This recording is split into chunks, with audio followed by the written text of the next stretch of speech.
Bigyan na naman tayo ng another example ng proving identities, trigonometric identities. Para mas maintindihan pa natin. Kasi according to Edward Thorndike, law of learnings, that is law of exercise. Dapat mag-solve tayo para mas maintindihan natin yung ating pinag-aaralan.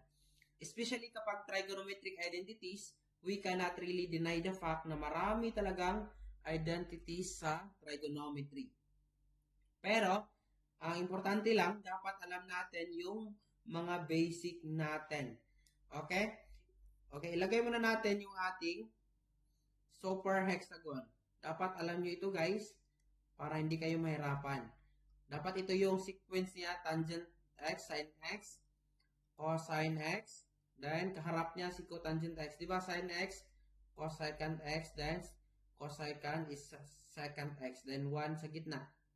Then lagyan mo lang yan ng mga ganyan-ganyan. Matrix na Sir Javi. Okay, ganyan lang. That is how we make super hexagon. Okay? Now, dito, ang left hand side natin dito, secant x over cosine x minus tangent x over cotangent x is equal to 1. Yung right hand side natin, dapat ma-prove natin na yung left hand side natin that is equal to 1. Okay, paano Sir Javi? Okay, ganito. Kapag i-simplify natin yan by cross multiplication, i-subtract natin, di ba, secant x times cotangent x, tama? So, secant x, ang mangyayari, maging secant x cotangent x. Tama? Minus cosine x times tangent x over cos x cotangent x. Dito na Sir Javi, mayroon na tayong identity. Dito. Tingnan nyo ang super hexagon. Kapag i-multiply natin si tangent x kang cosine x, ang sagot, yung nasa gitna, yung sin x. So therefore, tangent x times cosine x, ang sagot is sin x. Dito. Diba secant x times cotangent x, diba? Ito yung secant x, ito yung cotangent x. Ano yung nasa gitna? That is cosecant x. So that is cosecant x, yung equivalent identity niya. Therefore, the product of secant x and cotangent x that is equal to cosecant x. Now, dito na naman tayo. Dito. Cosine x times tangent x. Kanina, sinabi ko kanina, tangent x times cosine x. Kung ano yung nasa gitna, yun yung sagot. So, ang sagot dito is sin x. Okay? Over cosine x, cotangent x. So, hindi pa tayo tapos. Dapat daw, i-prove natin ito, Sir Javi, na that is equal to 1. Okay? So, ang gagawin natin, di ba yung 1 over cosecant x? Di ba ang 1 over cosecant x, that is equal to reciprocal identity ng sin x. Ito. O, di ba? 1 over sin x. Ito yung cosecant x. So, 1, diagonal lang yan. 1 over sin x. So, ang sagot, 1 over sin x minus sin x. Okay?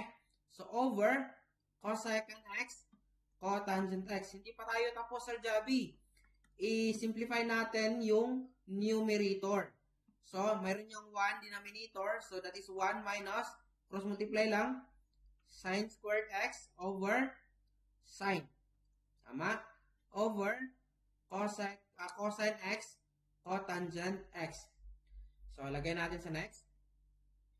1 minus sin squared x over sin x over cosine x, cotangent x. Paano natin yan titrahin, Sir Javi? Dapat equal daw yan ng 1. Tingnan natin. Pythagoras identity. Sin squared x plus cosine squared x, that is equal to 1. So, meron tayong identity dito, 1 minus sin squared. So, i-transpose natin yan.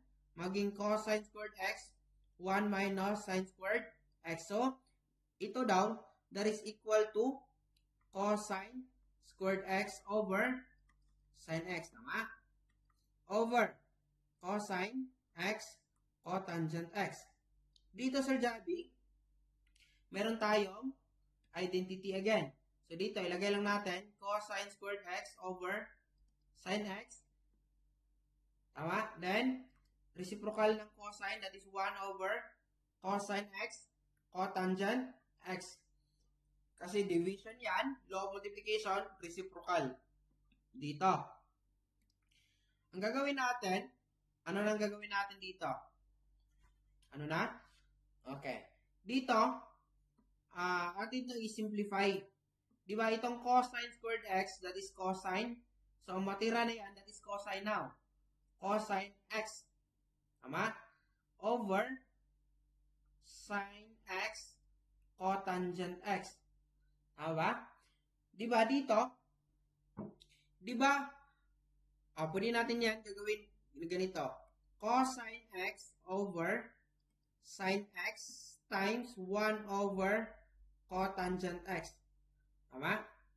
So, dito, ang gagawin natin, di ba ang cosine over sine, that is equal to cotangent, right? So, that is equal to cotangent. Cosine over sine, that is cotangent.